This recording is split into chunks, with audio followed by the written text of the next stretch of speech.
All right, welcome to Ancient Greek Philosophy, Part 2. Last time we took a look at Greek philosophy with regards to the pre-Socratics, and I introduced to you the characters of Socrates and Plato. Just by way of quick review, we saw that in Plato's dialogues, which are written in these forms of early, middle, and later, which refers to the lifespan of Plato, we see a very different type of Socrates that comes through. What we're going to start off with here, and what we're going to focus on primarily, are these early dialogues, the ones that Plato wrote very close to the death of Socrates, the ones where it seems we are getting the closest view of who Socrates really was. And so, as I mentioned last time, there is no Euthyphro in your book. You can look at that at some other time if you would like to. It's an interesting dialogue, but it shows us that Socrates is being brought into court, and he has certain charges that he has to respond to. What we are going to look at today is the apology, which is the defense trial of Socrates, and the Crito. And then in the third part of this series, we'll take a look at the Phaedo from there. Now, in the apology, again, apology is from the Greek apologia, which means defense. And so Socrates has been brought up on certain charges, and he is supposed to come into court and answer those charges. Now, before we get into this, I should mention that the Athenian system of justice is rather different than anything that we are accustomed to today, because Socrates, as an ancient Greek citizen, is someone who is really entitled to a speedy trial. It was very common at this time that a trial, including a capital punishment trial, would take place all in a single day. An individual would come in, and in the morning, the prosecution would have the opportunity to present their case. They would have a certain period of time, maybe 2-3 hours. During that time, they can say anything they want to, do anything they want to, bring any witnesses they want to. There'll be a little bit of a break for the lunch, and then in the afternoon, they'll come back, and the defense will have a certain amount of time, the same amount of time, actually, to be able to do whatever they want to do. In the end, there will be a vote that is taken. All citizens who are there at the time are essentially the jury, and they will have the opportunity to vote. There is no going off and deliberating. There's no talking about the case or anything. It's an immediate vote at the end. And it's a simple matter of majority rules. A person could be condemned to death based upon a 51% majority. Socrates himself is condemned by a very small majority. Now, once the decision has been made with regards to the guilt or innocence of the individual, then punishment has to be meted out. Here again, we see something very different from what we're accustomed to in traditional modern court cases. What's going to happen is that the individual who has won, the prosecutor, gets the opportunity to say, this is what I think the penalty should be. But then the defendant gets to offer a counter penalty, usually a lesser punishment for their crime. And then it's up to the judges to make the decision as to whether or not they're going to go with the prosecution's charge or the defendant's. And so ultimately, that is the process by which the court is going to work. Now, in this case, it is a character called Miletus who is bringing Socrates up on these charges. He is going to act as the prosecutor. And one of the things we're going to find with regards to Miletus is that he is very much in that tradition of being a sophist. And as we saw last time, a sophist is not a philosopher. It's not somebody whose interest is with finding the truth. It is with winning cases. It's learning how to manipulate arguments, manipulating language, using logic to your advantage, that sort of thing. That's what we're concerned with. Now, Miletus's speech is not preserved for us, but we know that he's come in and he's made his case. And now as we open the Apology, we find that this is where Socrates gets to speak. And what Socrates is going to do, I mean, essentially, I think he knows walking into this courtroom that as far as the people of Athens are concerned, he is guilty. And instead of really mounting a proper defense, he's going to have fun with his audience. He is going to run circles around Miletus. He's going to make the sophist look like an idiot by out-sophisting the sophist. And so right at the beginning here, Socrates says, "Well, as I was saying, they have hardly uttered a word, or not more than a word of truth. But you shall hear from me the whole truth, not, however, delivered after their manner in a set oration duly ornamented with words and phrases. No, indeed, but I shall use the words and arguments that occur to me at the moment, for I am certain that this is right." And so Socrates is not going to carefully weigh every word and make sure it has just the right impact and plan his speech for a month ahead of time like Miletus did. Socrates says, I don't need that. I have the truth on my side. He goes on here to say, "Far more dangerous are those who began when you were children and took possession of your minds with your falsehoods, telling of one Socrates, a wise man, who speculated about the heavens above and searched into the earth beneath and made the worse appear the better cause. These are the accusers whom I dread, for they are the circulators of this rumor, and their hearers are too apt to fancy that speculators of this sort do not believe in the gods." We see what Socrates' strategy is going to be right here. He is going to out-sophist the sophist.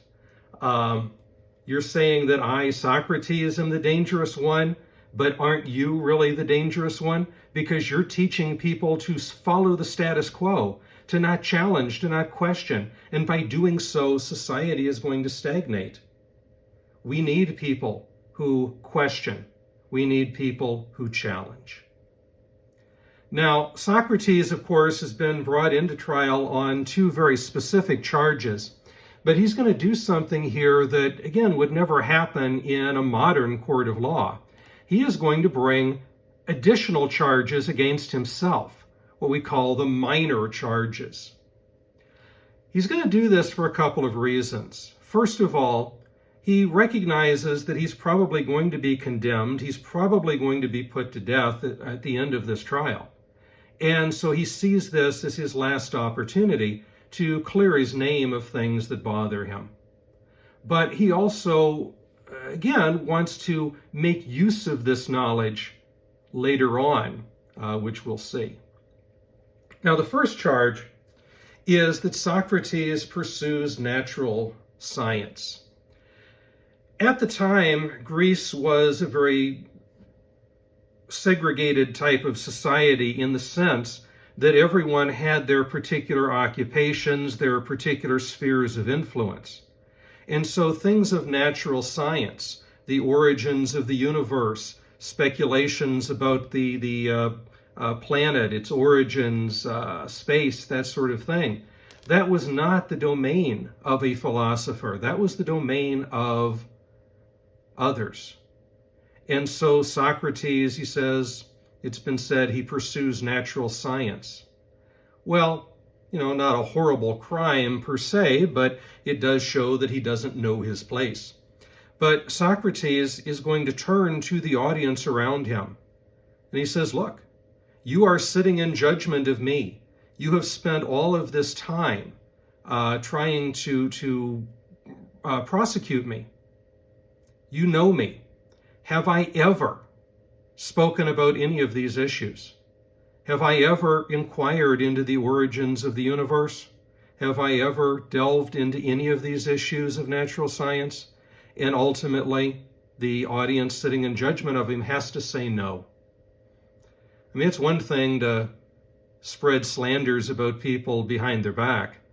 But when you're sitting right there in a court of law being confronted face on with that person, it's not going to work well. And so the audience that is sitting in judgment of him ultimately clears him of that charge. The second charge is that Socrates is a sophist himself, taking money for giving lessons. And Socrates, again, is going to turn to the audience and he says, look, if I am a sophist, I'm clearly not a very good one. Because if I was, then I would be in a much better situation than I'm at now. Socrates had very little. You know, he owned 2 robes. He never wore shoes. He had very little money. What money he had was given to his wife to take care of a home that he was never at, because he was always out in the agora, out in the streets, conversing with people. But a lot of people tried to make that argument that Socrates was a sophist. People like Aristophanes, you know, who envisioned in the clouds that he was this figure going around teaching people that up is down and left is right, and all of these things at his school, the Thinkery. But Socrates never had a school. He never taught a class. And the people know this. And so once again, they have to clear him of this charge. So the first 2, he really does defend himself against. But the third charge, he's going to ultimately end up admitting to an extent. The third charge is a charge of arrogance, believing himself to be the wisest of people. Now, the way this comes about is that Socrates, or Socrates' friends, depending upon your translation, go to see the oracle of Delphi. Now, an oracle is a messenger of the gods, someone who delivers this knowledge of the divine to common people. And this oracle of Delphi is a very famous one. Well, anyway, the oracle of Delphi says that Socrates is the wisest of all people. And when Socrates hears this, he doesn't want to believe it. Because as we saw last time, Socrates is always going around professing his ignorance. Right? He raises a question and then says, I don't know, I'm just trying to inquire. So how could he possibly be the wisest of people? And so he tries to prove the oracle is wrong. And he goes around and he talks to all sorts of individuals. He talks to artisans and craftsmen and politicians and poets and so on. And he discovers that these individuals do have a tremendous amount of knowledge that he himself lacks. But he discovers something else too. He discovers that these individuals, they have a belief that because they have a certain type of knowledge, a certain degree of knowledge, that they know a lot more than they actually do. The poet believes that because he can manipulate language in beautiful ways, that he would make a great orator and statesman. The wheelwright believes that because he can fashion wood and metal into a wheel, that he also knows how to manipulate glass. Individuals have a pretense to knowledge that they don't actually possess. And so in the end, Socrates comes to realize what it is that the oracle meant. Socrates is the wisest of people because he recognizes his own limitations. He knows that he doesn't know. There are things he doesn't know. There are things he will never know. There are things that are known only to the gods. And so as an individual, Socrates recognizes that he is very limited in his knowledge, and he's okay with that. And so that is true wisdom, is knowing that you don't know it all. True wisdom is being willing to do what Socrates is doing and seek the truth, knowing full well that you may never actually achieve it, recognizing your limitations. So in the end, Socrates does end up having to admit this, that he is guilty of this charge of being the wisest of people. But He's not the wisest of people from the standpoint of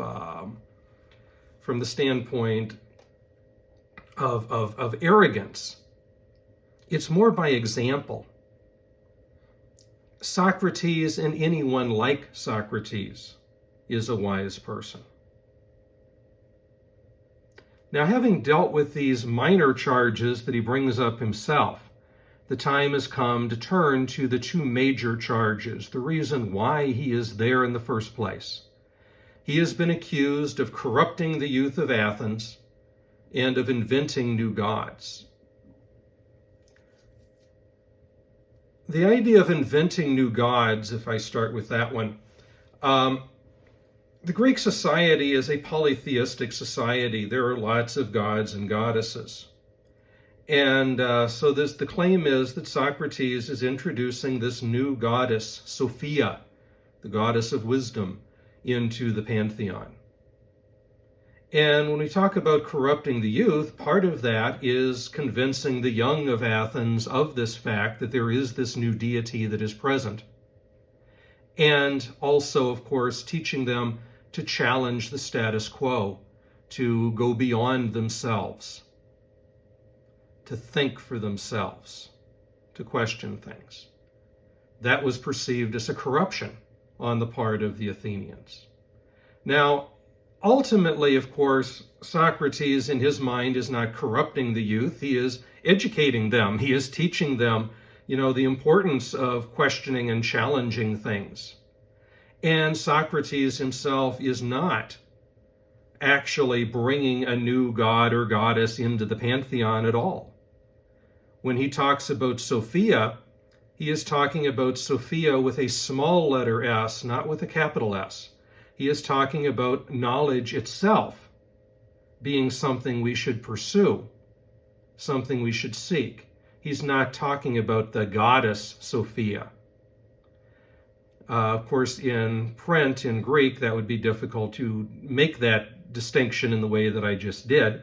And of course, speech would be the same difficulty because you don't see capital letters and lowercase letters in speech. And in the ancient Greek language, there were no lowercase letters. There were only capital letters for everything. But anyway, these are the charges that Miletus is bringing against him and that Socrates has to try to defend himself against. Again, Socrates knows full well that he is probably guilty of these things in the eyes of the people. And so he turns to his prosecutor and he wants to show that basically Miletus doesn't care about the youth. He doesn't care about what he's doing other than trying to make his name by being the man who brings down Socrates. Come hither, Miletus, and let me ask a question of you. You think a great deal about the improvement of the youth. Yes, I do. Well, tell the judges then, who is their improver? For you must know, as you have taken the pains to discover their corrupter, and are citing and accusing me before them. Speak then, and tell the judges who their improver is. Observe, Miletus, that you are silent and have nothing to say. But is not this rather disgraceful and a very considerable proof of what I was saying, that you have no interest in the matter? Speak up, friend, and tell us who their improver is. The laws. But that, my good sir, is not my meaning. I want to know who the person is who in the first place knows the laws. The judges, Socrates, who are present in court.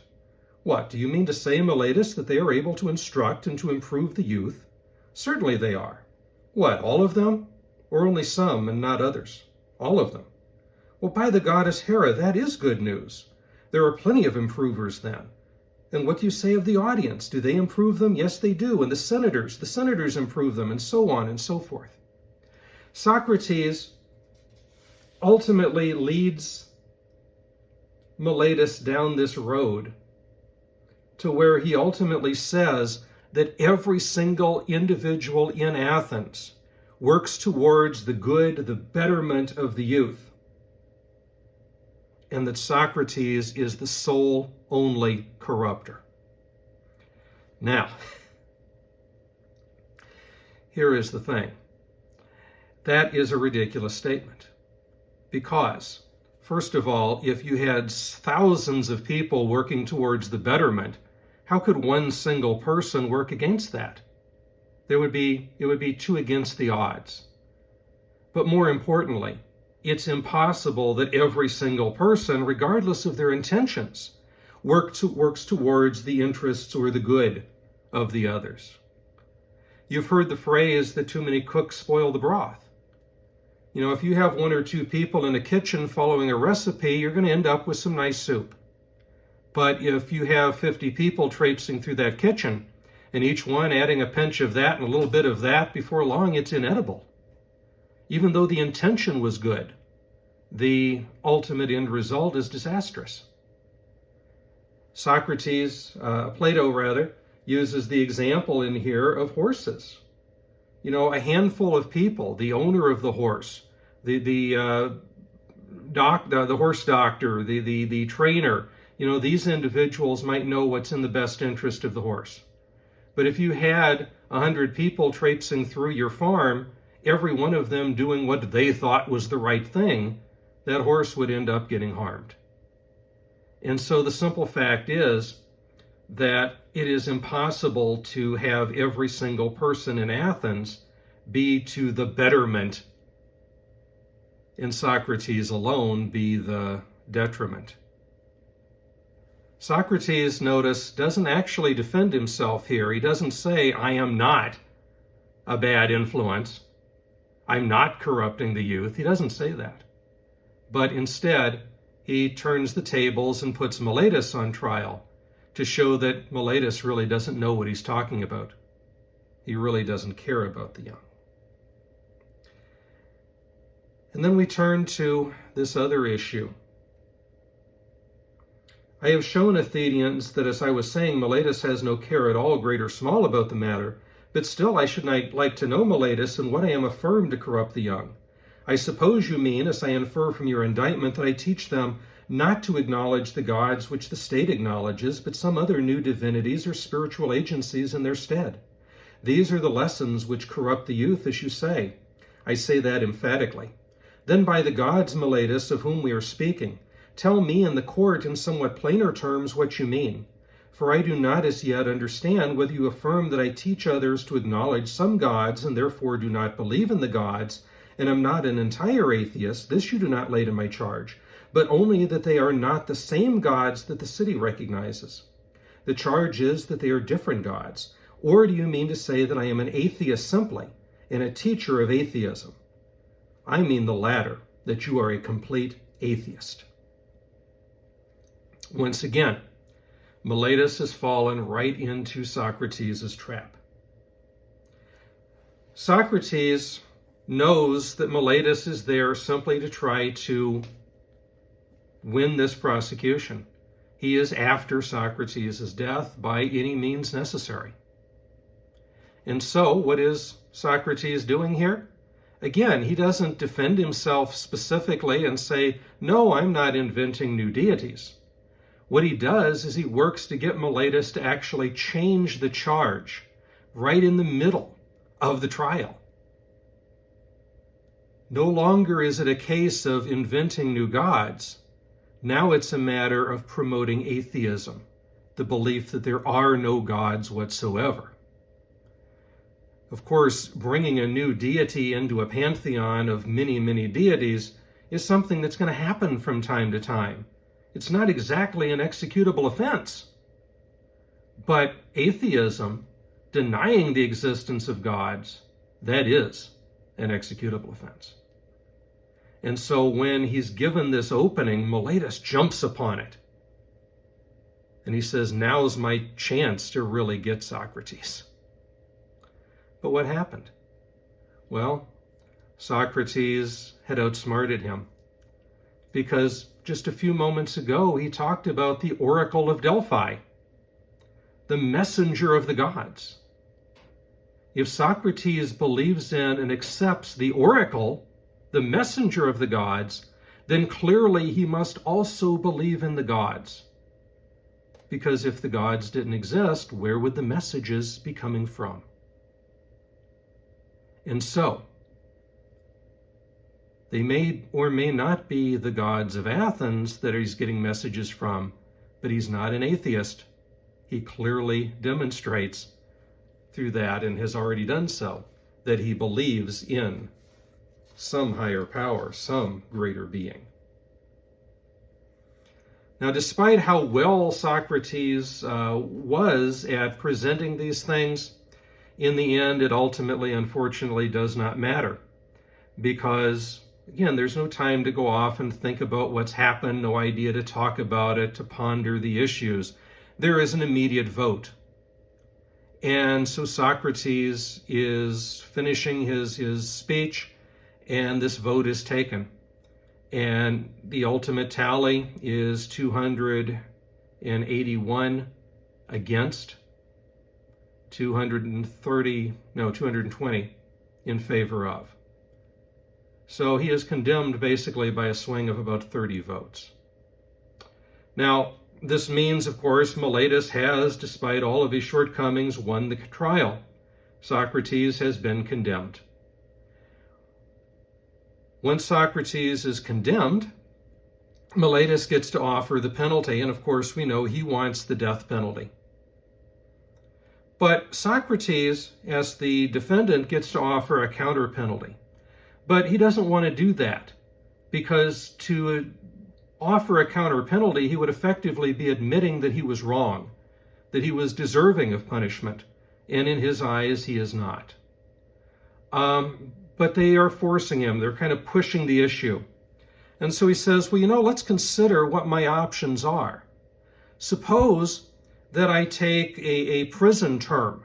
That's an alternative. But prison's a terrible place, right? It's cold, it's damp, the food is bad, the company is worse. It's a known evil. Death, on the other hand, is an unknown that could be wonderful. Why would any rational person choose a known evil over an unknown? That doesn't make sense, so I'm clearly not going to take a prison term. Well, what about banishment? That was a popular punishment at the time.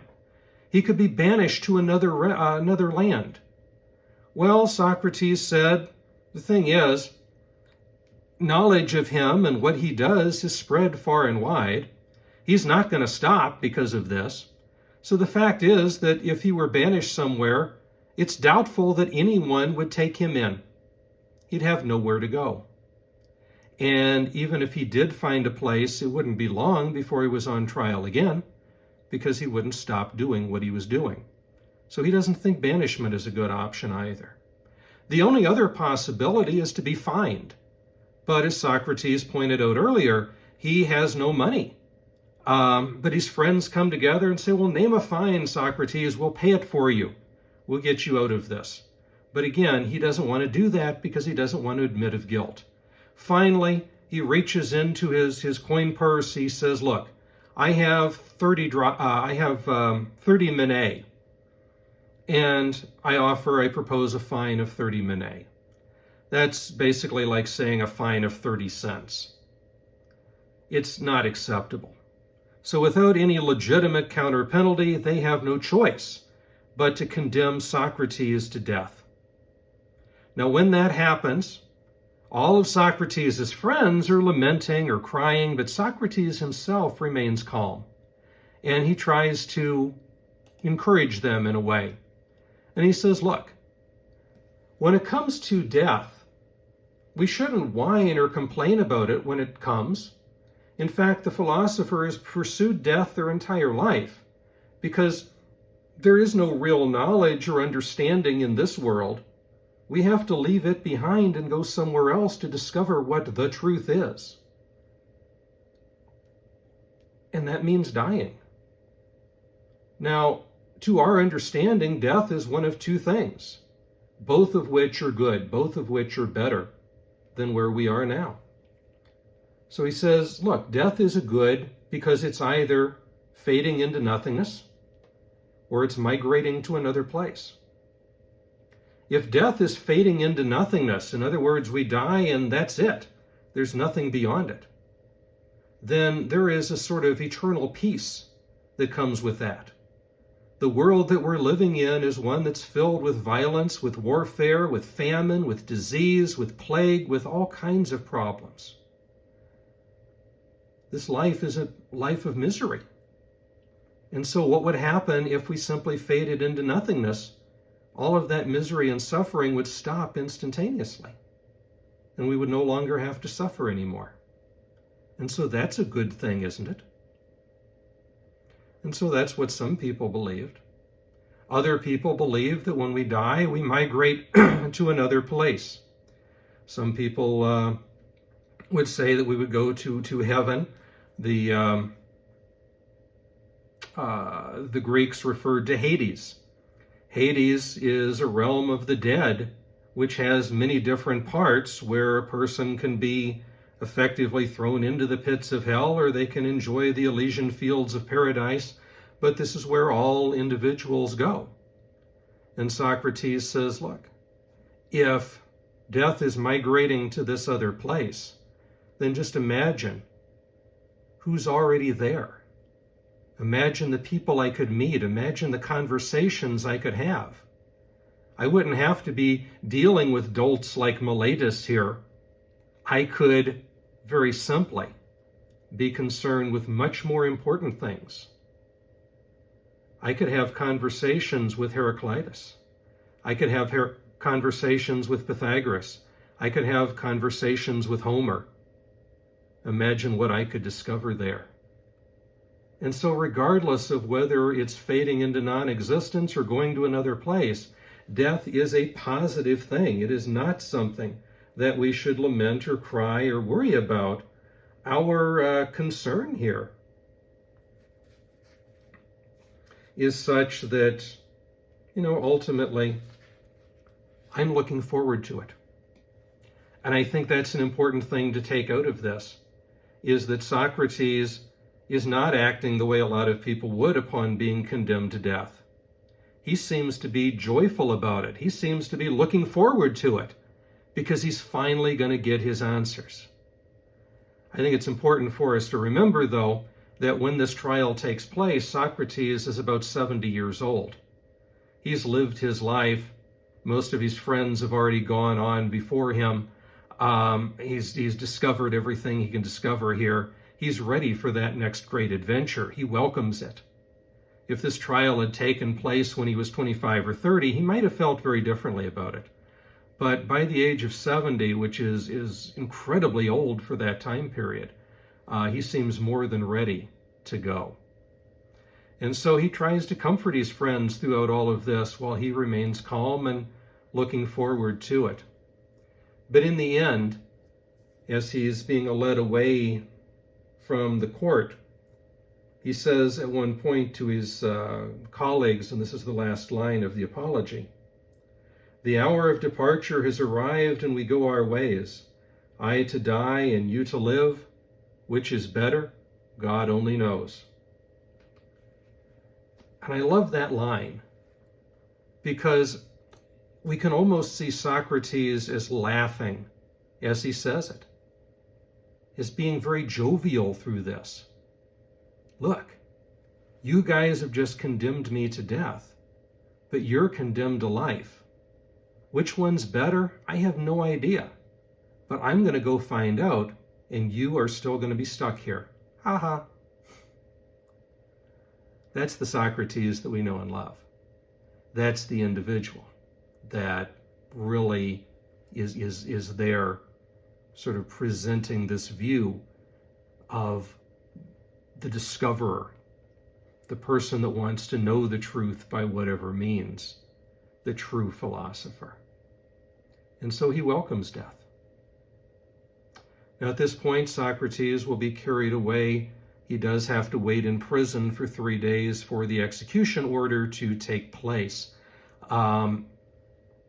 And so the Crito begins at this point. The Crito takes place during those 3 days that Socrates is in prison. The Crito, I'm not going to say a whole lot about that, but I do want to mention just a couple of key things with regards to it. First of all, I want to share one line with you. "There came to me the likeness of a woman fair and comely, clothed in white raiment, who called to me and said, 'O Socrates, the 3rd day hence to Pythia shalt thou go.'"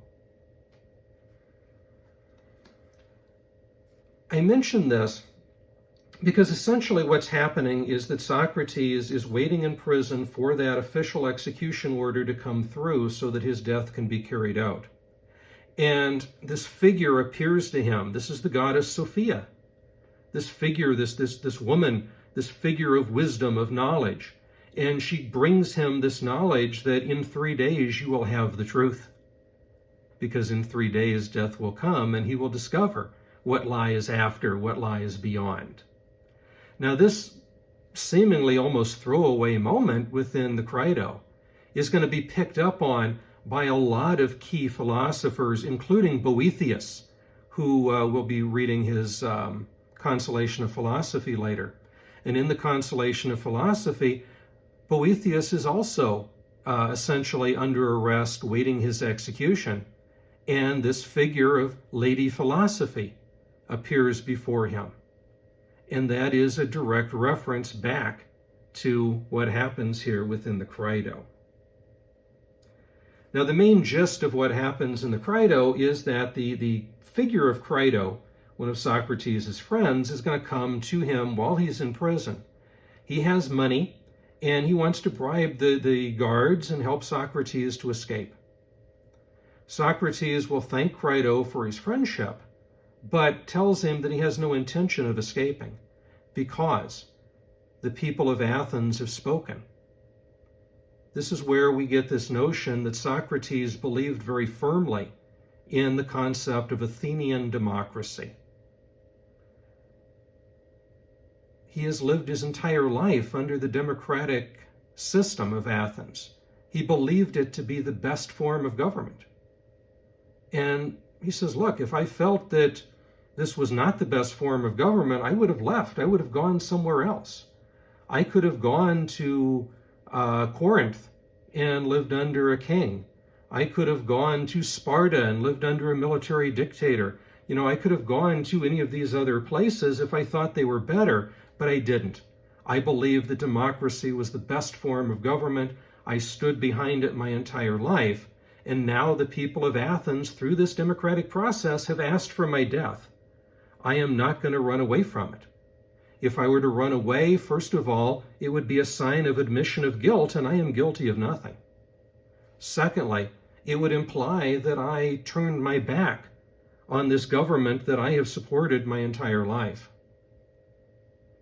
And thirdly, of course, as we've said before, Socrates is more than willing to lay down his life at this time because he wants to discover that higher truth. He wants to discover what is beyond. And so Crito is ultimately talked out of his purpose, and Socrates remains there until the execution order comes.